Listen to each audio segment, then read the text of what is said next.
invite you once again to go to Matthew chapter 16 and verse 15.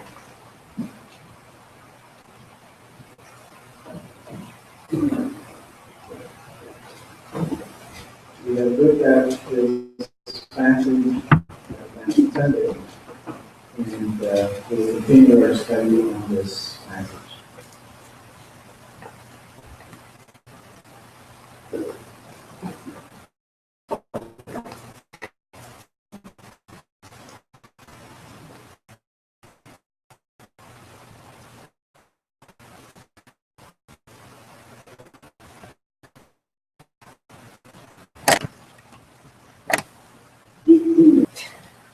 When Jesus came to the region of Syria, his disciples, people say, "Son of Man," and they reply, "Some say, John the Baptist," and still others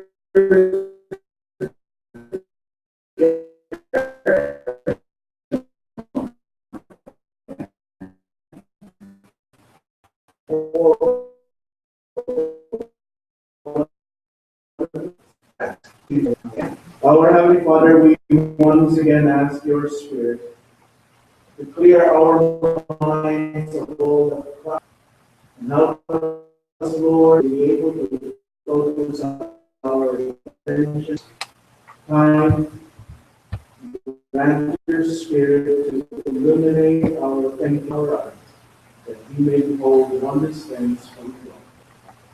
In Jesus' mighty name.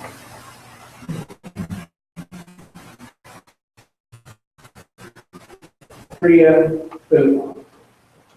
Right now, there's nothing there. It's ruins. Closest town is called Banyas. It's a part where it's heavily militarized, administered by Israel, because it was a disputed region, part of territory by Israel in 1967. But during Jesus' time, this is the farthest northern part of the domain of Heroes. The time was around 29 AD. It was the second year of Jesus' ministry. Most commentators have heard about it.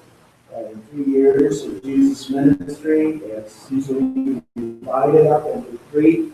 First year, they say it's the year of obscurity, the rise of the son of the carpenter.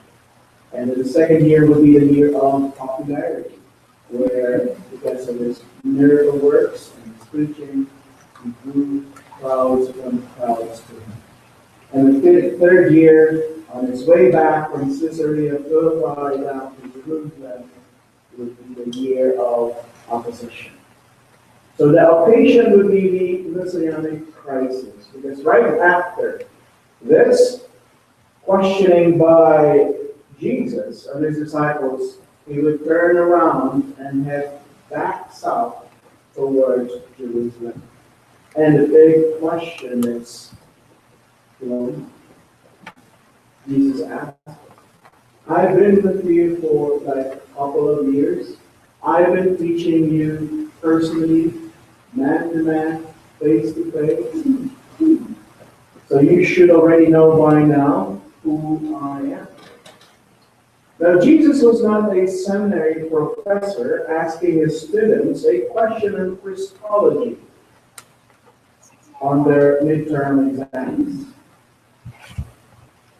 Jesus was not trying to check out where people stand in regard to himself, or checking out and wants to find out where his disciples are in terms of their knowledge of him, because he knows everything in the first place. Why would he be interested in that? This question is not for them, but it is for the disciples and for us as well. To point out to them what they need to know and what we need to know in terms of who he is, this person, his character, and his mission.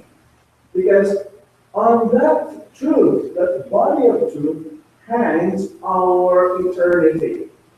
hangs our very soul itself.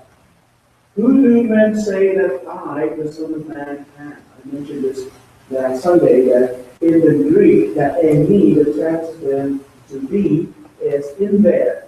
In the newer translator, I'm not sure why they left it out. We will read something like, who do you think, who do you say the Son of Man is? The I am is left out. But in the King James and the King James, there is the I am.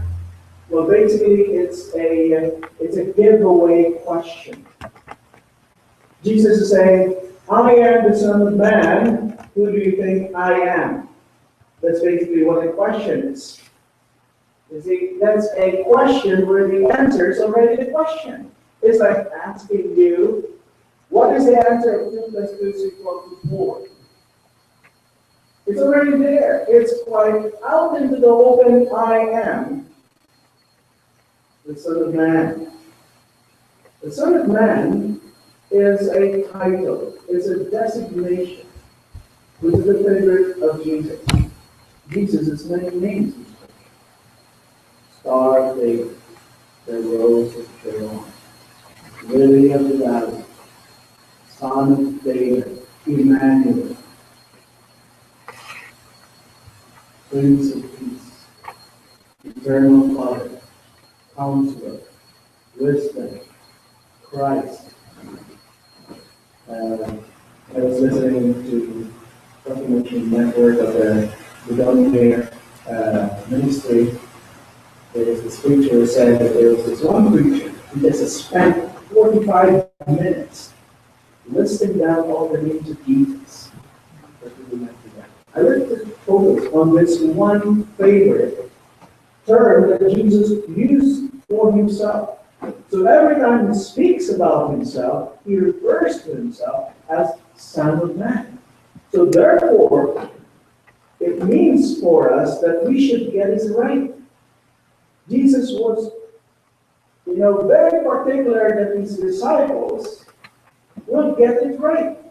Because if we don't have a true understanding of who he is as the Son of Man, then we won't. We say, it has something to do with our souls.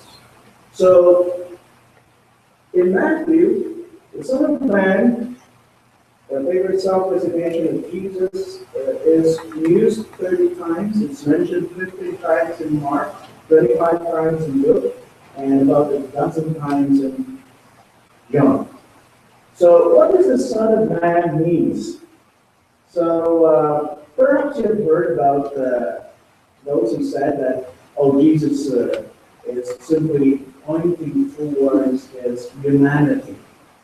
Is pointing to his state of humiliation and submission and being part of the nature of man.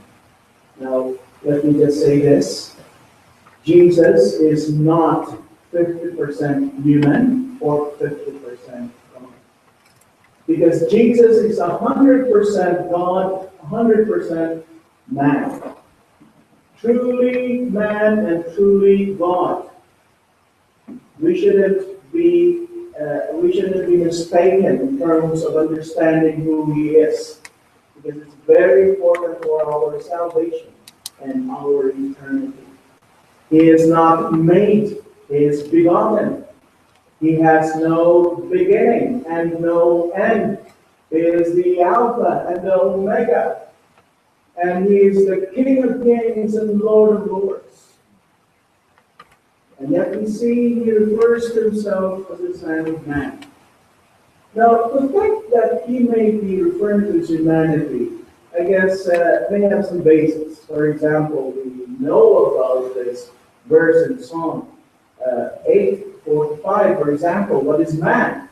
That you are mindful of him, and the Son of Man, that you visit him.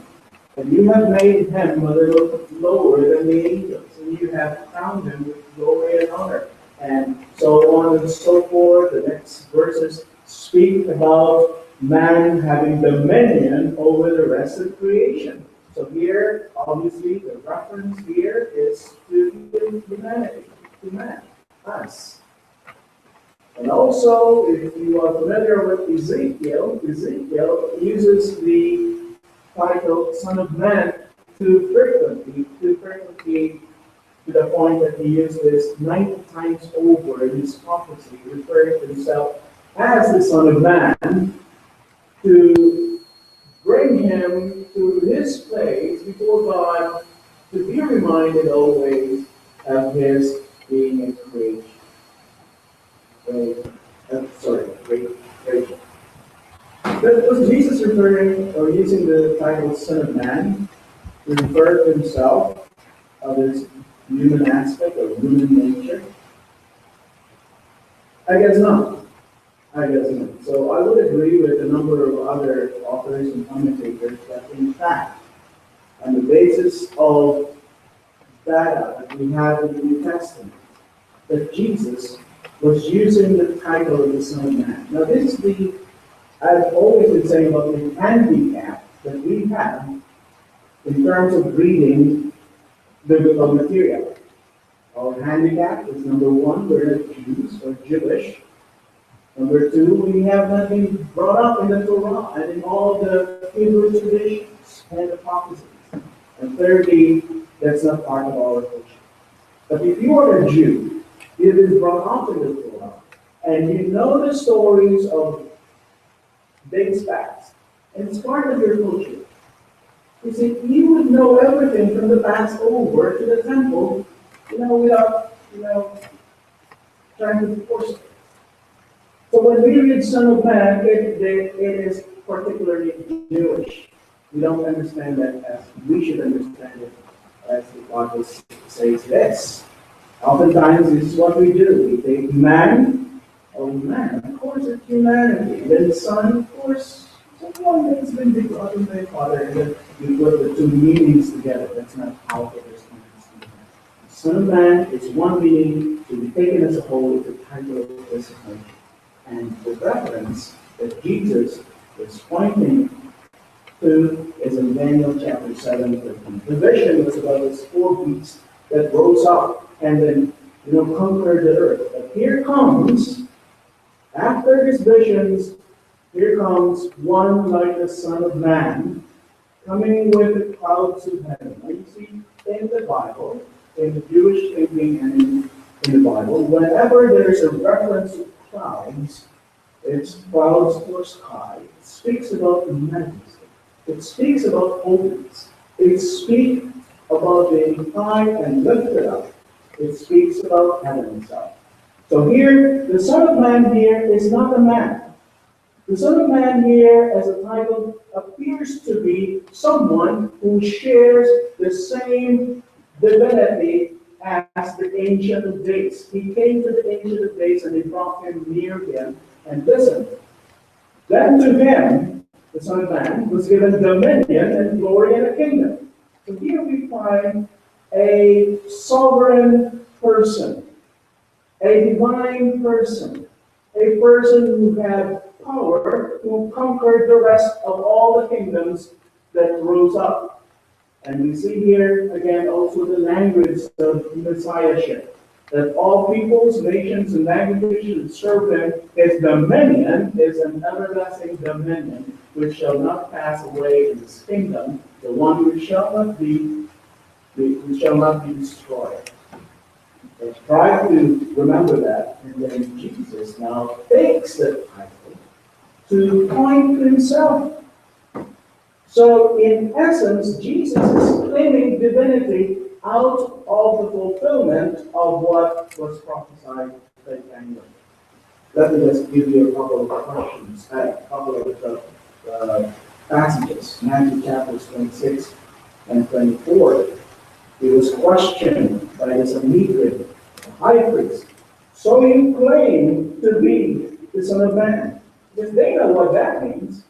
And in fact, when Jesus claimed that he was the Son of Man, they said, that's blasphemous. You can't say that. Jesus said, it is as you said, speaking to the high priest, Nevertheless, I say to you, hereafter you will see the Son of Man sitting at the right hand of the power and coming on the clouds of heaven. Another passage, Jesus referring to himself. Then the sign of the Son of Man will appear in heaven, and then all the tribes of the earth will mourn, and they will see the Son of Man coming on the clouds of heaven with power and great glory. Same language, same reference from Daniel.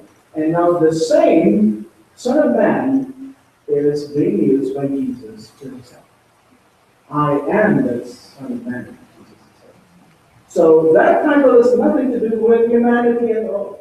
In fact, that title is a title of God himself, which Jesus gave to himself. And again, in another passage, when the Son of Man comes in his glory and all the holy angels with him, then he will sit on the throne of his glory. All the nations will be gathered before him, and he will separate them one from the other, as a shepherd divides the sheep from the goats, and he will set the sheep on his right hand and the goats on the left.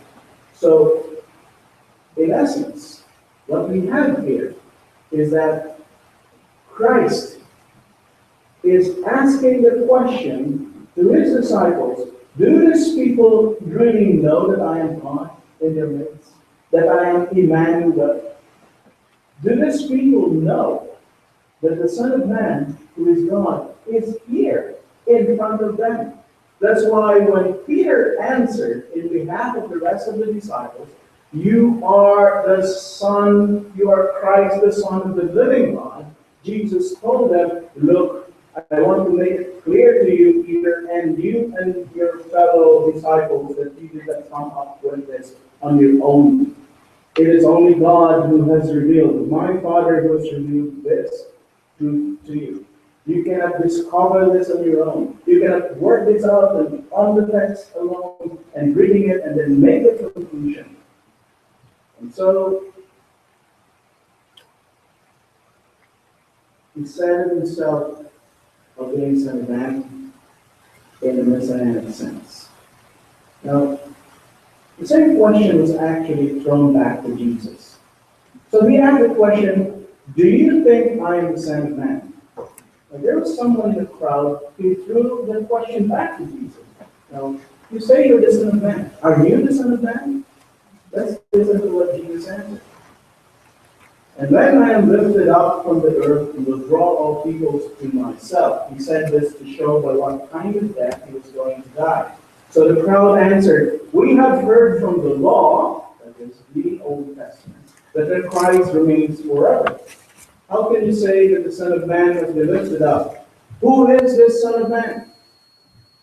So it's the same question, but this time around is that Jesus is asking, it's the crowd, and it's Jesus' turn to answer the question. How did Jesus answer the question?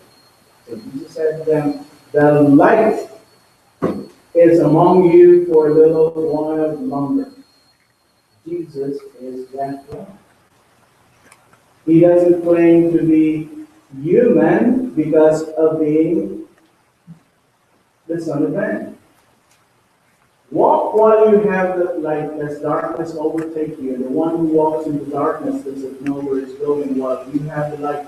Believe in the light, that you may become sons of light.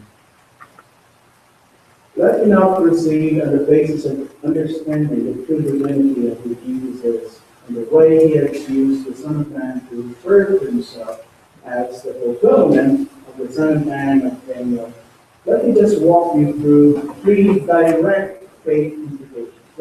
This is very important. This is very important, especially for those of us who claim that we are of Christ, that we know him.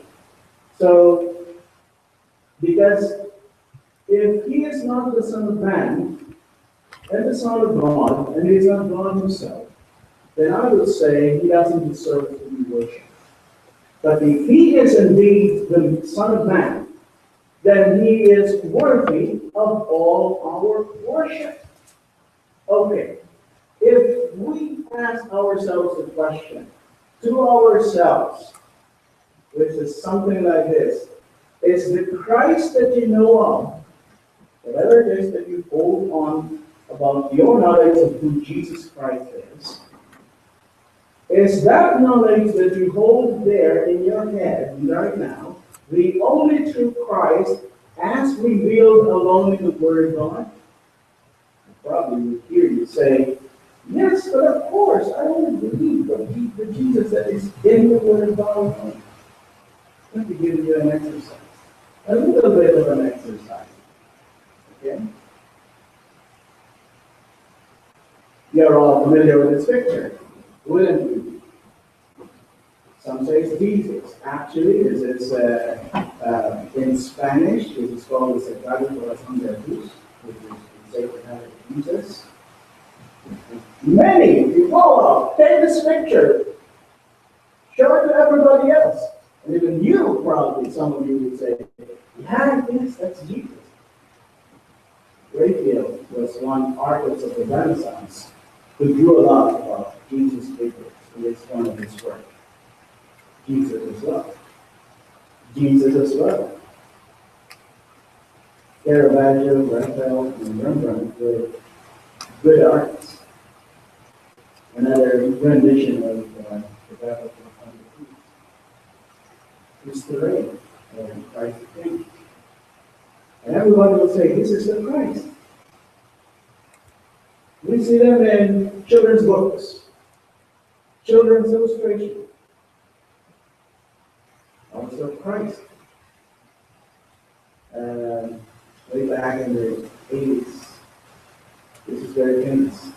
Songs were done by the one who composed the famous rock. Andrew Lloyd Webber and Tim Rice. It's Ted Newton. Christ. So, and this is the Black Nazarene. You know how many people in the Philippines follow this Black Nazarene? This is a wooden figure that was carved out of this statue wood that is naturally black from Mexico, and it was sent over to America.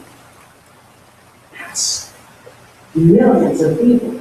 Imagine millions of people following this wooden image. So my question now comes, is the Jesus that you really know is the Jesus of the Bible? Because if it is not the Jesus of the Bible, then that means it's a false Christ, it's a fake Christ, and that Christ will not ever save you at all. Whether you find a picture in children's books, in Sunday school material, a bearded, white Caucasian, blue-eyed, blonde-haired, white man, and you call him Jesus. Let me ask the question, okay?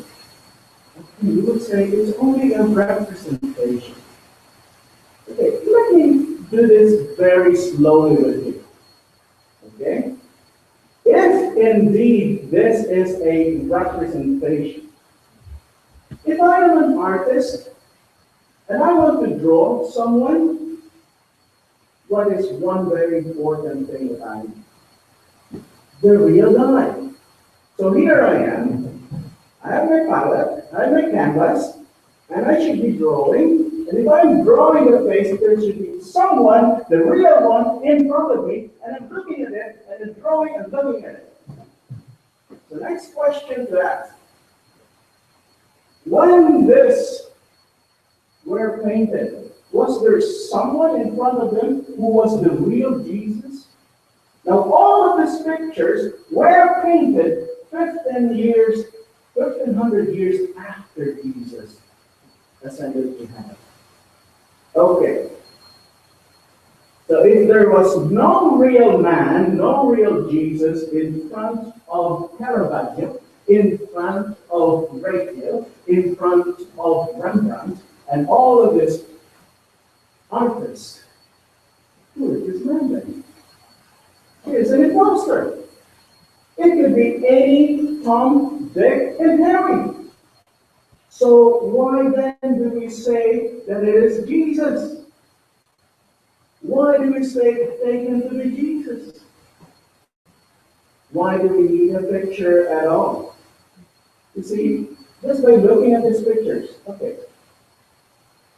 Let's concentrate here. Okay, for example, can I, just by looking at this picture, be able to see the immensity of his omniscience, his sovereign majesty?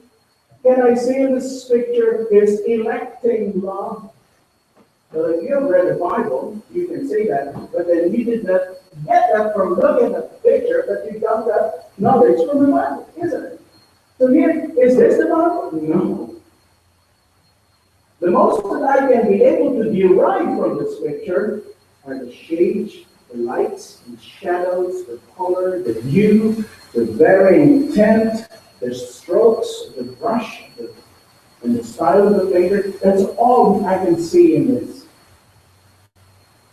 So we have to ask honestly the question, if this is not Christ, and definitely not Christ, and we say this is Christ, and then you talk to a little boy, a little girl, but this is Christ, and he loves you, what does that mean?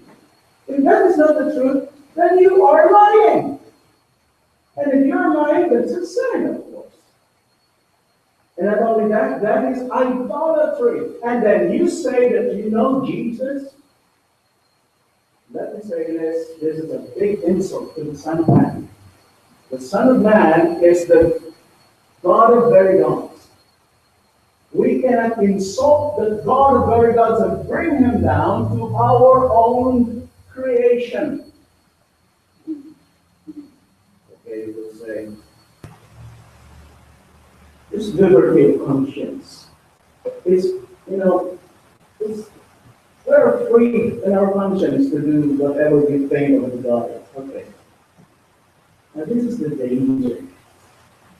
Sometimes we pick up terms like liberty of conscience and then try to make up our own meaning to it. Do we really know that word at all in the first place? Because liberty of conscience has something to do with what we call matters of indifference. The Puritans call it a diaphora.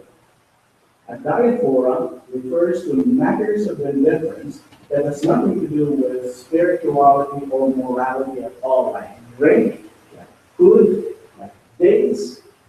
There's nothing to do with salvation at all. But this, Christ himself said, you must know me to be the Son of Man, that Daniel has prophesied. Because if you paint a picture different from that, that's not me, that's someone else. And that is idolatry. Well, we have already communicated this whole position I had about pictures of Jesus. It's not about liberty of conscience. It's about how we regard the God of very gods in our minds. He said to Solomon, even though you build me a temple, will there be a temple big enough to contain me? No, I cannot fit into your temple, Solomon, because heaven is my throne, earth is my footstool. Now how can I put the God, the Creator, the majestic sovereign God, and put him and place him in a definite picture? Well, you know what? We are free in Christ. There's liberty in Christ. True, I agree with that statement. But then again, let's be careful what we understand by freedom of Christ. We are free to worship God. We are free to obey God. We have been freed from sin. Its power, its penalty, its presence, its pollution. We are free to do good, but we are not free to form our own opinion of who the Son of Man is. We may not believe in pictures, but let me ask you, you may have a picture of who Jesus Christ is, which may not be based on the truth. And if it is not based on the truth, all that is a lie. We cannot worship a lie. We can only worship the truth. See, in 2001, a guy named Richard, he was a forensic anthropologist. So, okay, if we are really interested with the truth, who really was Jesus? Jesus was a Caucasian looking like a man. He wasn't white, he wasn't blue-eyed. Jesus was a Jew. So that tells us he's a Middle Eastern man. If we really want to be serious about it, okay? Just for the sake of argument. So Richard Mead was handed a skull that lived around first century in Palestine. So what he did, he reconstructed the face of the skull, created a model of a Galilean man for this BBC documentary, Son of Man, working on the basis of an actual skull found in the region. He did not claim it was Jesus' face, and I also don't believe that it is Jesus' face. It was simply meant to prompt people to consider Jesus as being a man of his time and place, since we are never told he looked distinctive. Look, if Jesus wants for us to paint his face, there were a lot of good artists and sculptors in his time, and he would have done that. In the first 3 centuries of the church, there was no picture of Jesus at all. But like what I said, just for the sake of argument and for discussion, what would he have looked like as a Middle Eastern man in the first century? So they found this skull, Richard Lee put this together, and this could probably be what Jesus would look like. A character. Isn't it? A bearded Middle Eastern man. Because he was a Jew. He was a carpenter, so his hands probably were calloused, with holding this hammer and saw every day, working on it. And if there's ever a picture of that, I don't ever suggest that at all. I'm just saying this. If we really just know how he looks like, he can look like this, but this is not. Just to give us an idea. So, okay. This one and this one. This one, these are white guys. This is a Jewish. Jesus is a Jewish. See? Just a very simple, exercise today. And I will re-ask again this question. Who is the real Jesus? Now let me show you the real Jesus. The real Jesus was the one who was transfigured. He was transfigured before them in the Mount of Transfiguration. His face shone like the sun, and his clothes became as white as the light. In the vision of John in the book of Revelation, he was the one who walked among the 7 candles, lampstands, like the Son of Man, clothed with a garment down to the feet and girded about the chest with a golden band. His hand and hair were white like wool, as white as snow, and his eyes like a flame of fire. Can you put that in a picture? Okay, someone said, what if Jesus came in this century, where we have almost everyone carries a camera in his pocket? They have something with a camera. Would Jesus have lights to have his picture taken? Let me tell you, the question is obviously no. Jesus wouldn't have. In fact, there's no physical description of what Jesus looked like in the New Testament. Then why do we make up our own image of Jesus Christ? Because if we do that, that's the God of our imagination.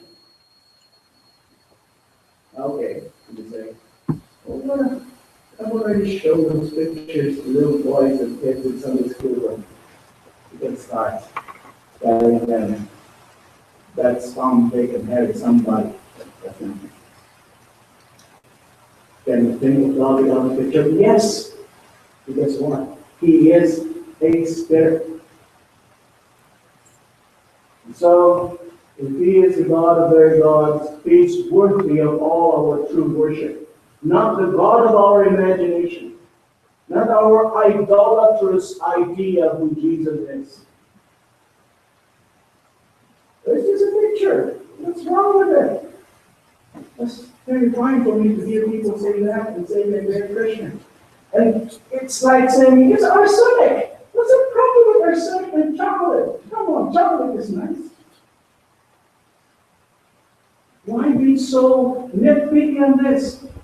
Because this is where Jesus is shouting, I am the Son of Man. You stop creating in your minds a picture of me that is not true.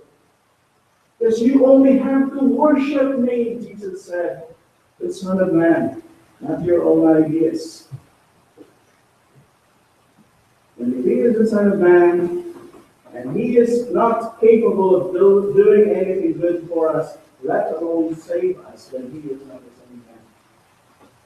You see, there's this saying always, you may say, oh, I'm not an idolater, and that Christ that I know of is revealed in the Word. Okay, let me try this out with you again. You've heard it saying that God helps those who help themselves. Wrong. Jesus doesn't save those who want to be saved. Because if that would be the case, we will have to rewrite Scripture. Does the Scripture speak about man as a spiritually sick man or a spiritually dead person? Is he someone who is drowning or drowned already? There are those who are picturing Christ as if holding a piece of rope. And there are sinners who are struggling in the water. And they're gasping for breath. And they're minutes away to being drowned or to be dead. And they're crying out to Jesus, show us the line. And then Jesus would say, okay, here's the line. It's your choice. Grab onto it if you want to be saved. That is false. That is not my Christ. That is not the Christ of Scripture.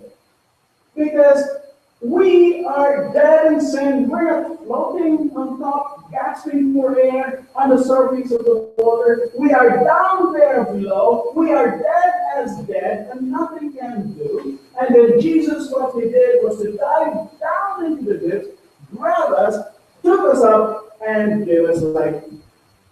That is who my Christ is. If our Christ is someone who is patiently knocking on the door of our sinner's heart, and, well, it's your choice, it's your free will. Okay, I said free will. Let me clarify that. We are free agents. We are accountable and responsible individuals. What that means, whatever we do and say and decide upon will be judged on that basis and basis alone. What that means is we are free agents, meaning to say, we can choose whatever we want. What flavor of ice cream we prefer. What food we like to eat. What place to go to. But to have a free will is entirely different. Because the will of man is like the tail to the dog. The will cannot wag the body. The tail cannot wag the dog. The dog wags the tail. When Eve saw that the fruit of the tree of knowledge was good, she was processing it in her mind. And it was pleasant to the eyes, she was processing it in her emotions. And then she took of it. That's the volition of the will. So, intellect first, emotions follow it, and then the will, the tail comes along. Only Adam and Eve, historically and technically, were the only persons who had free will. The rest of us, our will was enslaved by sin. Because we inherited the nature of Adam. Everything. The moment we were brought up in this world, everything that we decided upon, our bent, our inclination was only towards sin. That's why our will wasn't free. And even right now, we don't have a free will anymore because our will is what? is enslaved by Jesus, our Master. Our will are now to serve Him. In a sense, even God doesn't have a free will because God cannot will to sin or to do evil. So free will is a myth. But free agency is what the Bible is telling us. We are free agents. We are responsible when we are confronted with the gospel of Jesus, how to react to it. Now, if the Jesus that we know of is one who just throws off the line, okay, my side is flowing with blood. It's your choice to take a bucket and come to me and fill it up. No. You know why? This false teaching has been around for many years. These two guys are mainly responsible for that kind of a belief. Pelagius hated the sovereignty of God. He hated the doctrine of predestination. And he said, man is the captain of his own destiny. Man is his own king. And then Jacobus Arminius followed this up with his 5 points of remonstrance. And both of these doctrines that these two men have been upheld or were rejected as heresy. But yet it's come back to what we call evangelicalism. But this is not the Christ that I know of. We know of what the Scriptures say. Because this is the Christ that I know of. But God is rich in mercy because of His great love with which He loved us. Even when we were dead in trespasses, He made us alive together with Christ. We were dead in sin. That's how powerful the Son of Man is. That is how Jesus is a Savior. He is either a Savior or we are part Savior. Because I have anything to do with my own salvation, then that's the end. Charles Spurgeon once said that if my clothes of righteousness has a single thread in it that is my self-righteousness, then that clothes can cover me before the righteous one. All that the Father gives me, all that the Father has elected from time eternal is given by the Son. Let's hear what the Son of Man says. All that the Father gives me will come and will certainly come to Christ. And the one who comes to me, I will by no means cast out. Don't worry. If you feel you want to come to Christ, if you feel that you want to speak to Pastor Steve, I want to be baptized, Christ will not cast you away. For I have come down from heaven, Jesus said, not to do my own will, but the will of Him who sent me. This is the will of the Father who sent me, that all He has given me I should lose nothing, but should raise it up at the last day. And this is the will of Him who sent me, that everyone who sees the Son and believes in Him may have everlasting life, and I will raise him up. Jesus will raise him up. That is how glorious a Savior He is. Jesus, who cannot save us unless we say so out of our own so-called free will, is not the Jesus of God. John chapter 1, 12-13, that as many as receive Him, to them He gave the right to become children of God, to those who believe in His name, who were born, again, in the Spirit, not of blood, because they were Jewish, or the will of the flesh, because it was the natural inclination, nor of the will of man. There we go, that's the word we're looking for. But, you see, these things are not easy. That's why when Jesus said, who do you think that Son of Man I am is? From that time on in Caesarea Philippi, it will be very difficult for Him.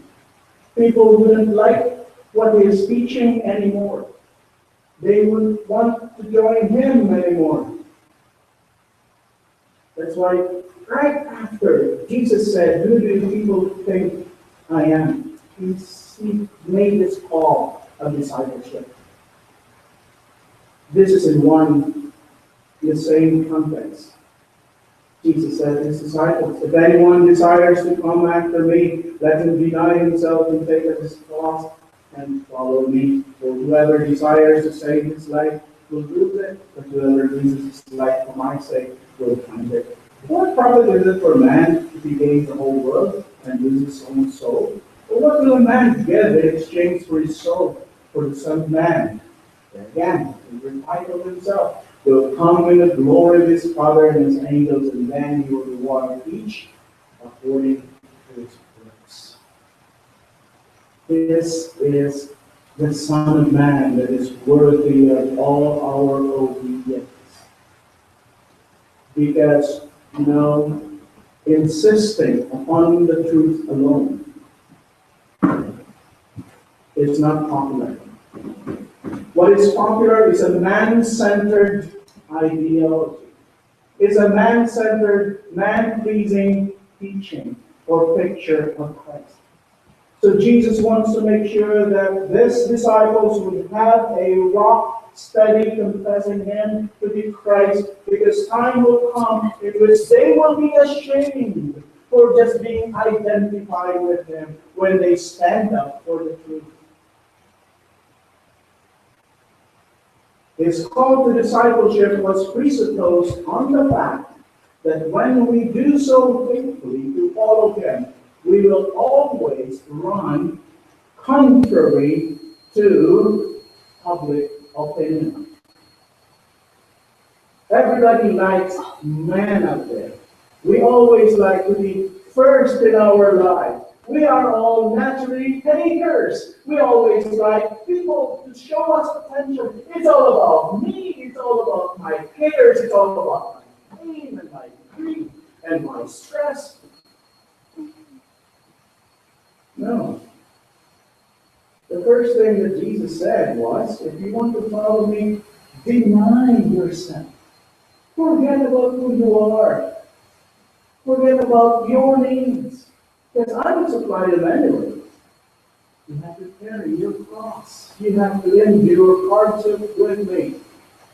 You see, what is becoming to be an important thing in today's quote-unquote Christianity, it seems, is more about respectability and acceptability to cultural traditions and popular norms.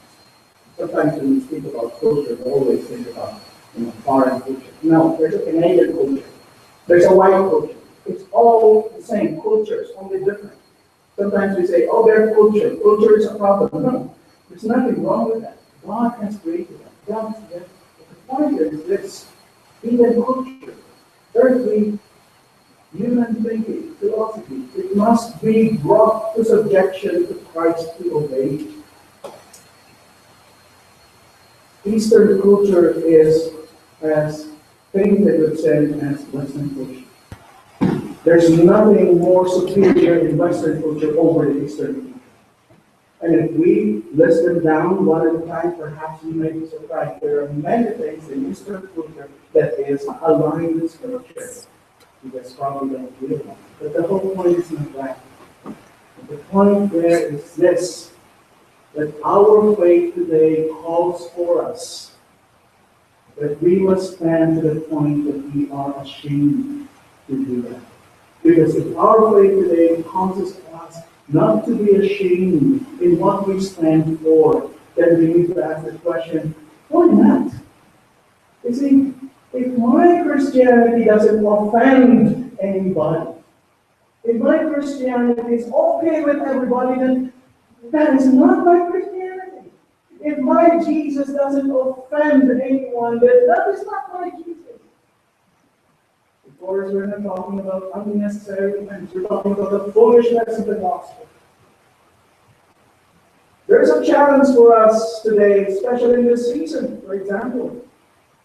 But that challenge is not so much to do with trying as much as possible not to upset our budget and finances and all the uncontrollable spending going on around. The challenge for us today as Christians is not to try to watch out not to gain the holiday weight gain. That's the same. Or the challenge is not just simply to hold ourselves together with all the stress around all the traffic, there's a lack of parking spaces in those big malls and all those, panic, last minute buying. That's not the stress we're talking about. That's not the challenge we're talking about. The challenge for all of us today is by being truthful regarding who Jesus Christ is. Where to begin? Let me give you a suggestion. His person and his birth. It's the moment I start saying something. December 25 is the day celebrated by the Romans to celebrate their god Mithra. And was, part of that is 4th century Christianity seems to have included in the worship itself. 25 is Saturnalia in Roman idolatrous practice. 25 is the most dreary and gloomy and sad day because it's the day, or probably the night, that is the longest night in the nights of the year. It's the winter solstice. Nothing to do with the birth of Jesus at all. But why do we still believe that? And yet you say, I believe Jesus at the Bible. Okay. If we cannot just simply be faithful with the one thing, let me ask you, what else? What else? What other things do you hold on about Jesus Christ is not true at all? And if we all add that up and put a picture of your Jesus Christ and you try to worship that Jesus Christ in your mind, let me ask you, let's be careful, because we might be worshiping another.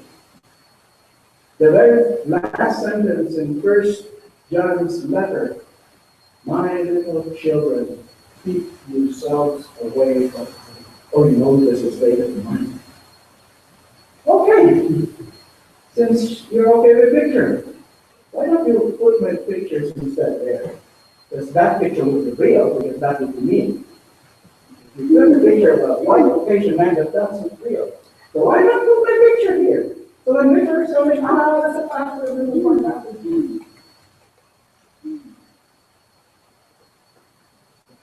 You see, when we are facing this challenge, it will involve a lot of risk. But let me ask the question.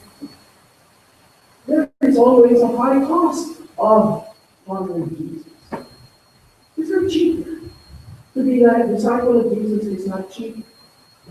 It calls for us swallowing our pride, denying ourselves, kill our selfishness, egoism, and man-centeredness. There's a risk, for example, of simply being labeled as an iconoclast. You know what an iconoclast is? One who break up idols and images. But you see, Jesus said this. Why are preachers today ashamed to speak about the truth of who Jesus is and about his birth? Could it be that we are ashamed to say what is the truth about who Jesus is? The next time we say Merry Christmas, we're just going along with the crowd? Or we're saying that because we know Jesus and we want to believe it? Now that video that we suggested was a very nice video we watched on Friday. Perhaps we would like to watch that sometime with us, about us. Jesus said, whoever is ashamed of me and my words in this adulterous and sinful generation, of him the Son of Man will be ashamed when he comes in the glory of his Father and his Holy Angels. There's just one story. During the Civil War in America, there was this one, I forgot his name was, it was an American general of the army, back in Big Rock. And in his journeys, he stopped in a small town. And in that town was a small chapel. And in that chapel, they happened to attend because it was a Sunday, they had to go there. And the chapel had a pastor known for being fiery. And so the lieutenants of this general went to the pastor and said, you have to be careful. hell or sin or anything that would upset our general.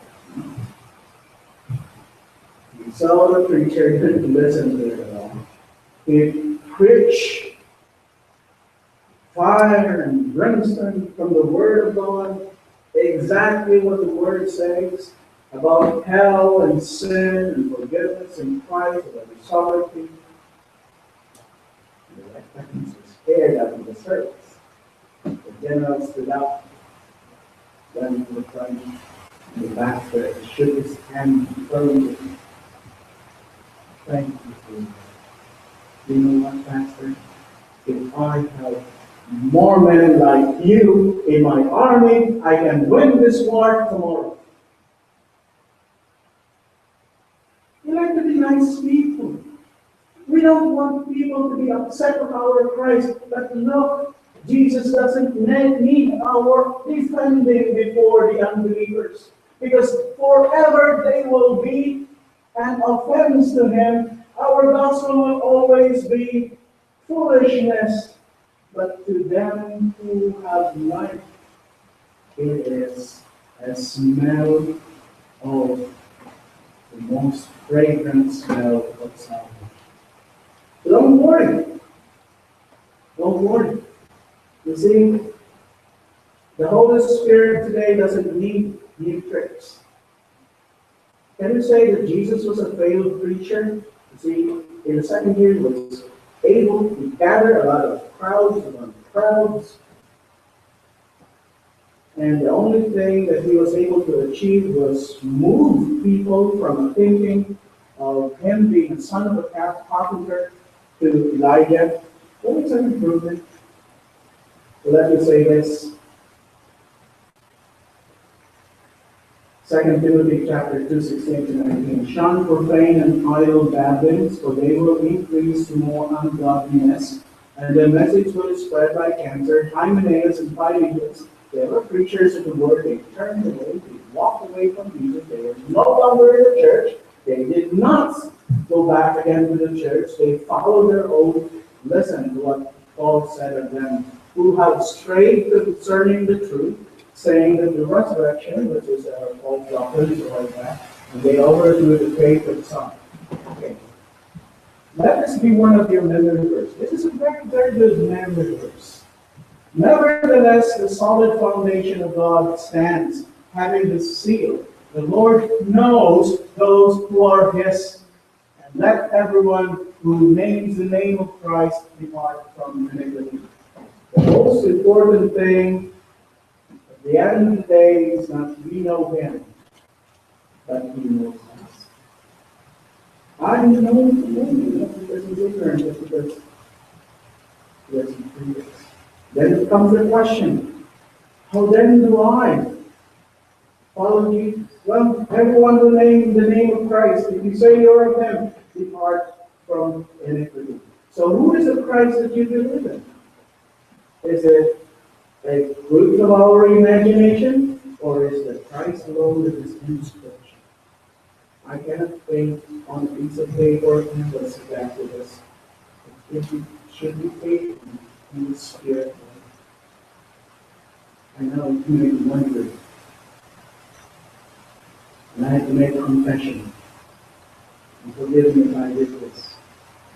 You notice there were pictures of Jesus around here. I got rid of them. But if you want to put it back again, show me Scripture. You want to do that. Because my God is small. My God is no man. My God cannot be insulted with small things like that. My God is high and lifted up. My God is majestic. My God is sovereign. And we can go on with this. And He is mighty to deliver. Who is this Christ? Because the true Christ is worthy to be praised, is mighty to deliver, and will not be ashamed of us if we would not be ashamed of Him and His truth in His life. Let us pray.